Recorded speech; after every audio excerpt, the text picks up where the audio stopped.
নানা রকম ভাবে মানসিক দুশ্চিন্তায় ভরে গেছেন, নানা রকম ভাবে ভরে গেছেন।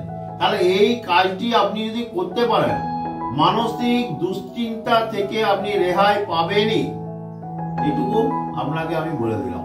ঈশ্বরের আশীর্বাদে আমরা সবাই ঈশ্বরের শরণাপন্ন হয়। এইটি আপনি ঈশ্বরের কাছে দিয়ে ঈশ্বরের আশীর্বাদ নিয়ে ঈশ্বরের কাছে শরণাপন্ন হন, আপনি ফল নিশ্চিত পাবেন।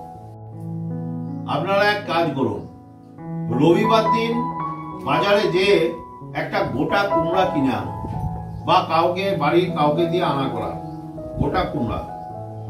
সেই গোটা কুমড়াটা কি করবেন, এই কুমড়োটি রবিবার দিন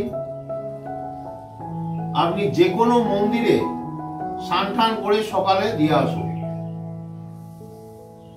বছরে একবার দিবেন আপনি, বছরে একবার যে কোনো সময়ে রবিবার দিন একটি গোটা কুমড়া এনে যে কোনো মন্দিরে আপনি দিয়ে আসতে পারেন। সেটা আপনার বলার দরকার নেই আপনি কোন মন্দিরে দিবেন, বা মন্দিরে যেও বলতে না, গোটা মন্দিরটি এই গোটা কুমড়াটি মন্দিরে গিয়ে নামিয়ে দিয়ে আসবেন।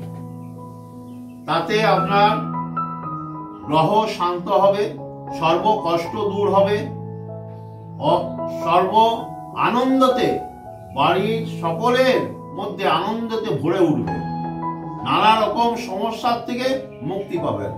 এর ফল হচ্ছে এটি, বছরে কিন্তু একবার করবেন, যে কোনো রবিবার, এটি মনে রাখবেন।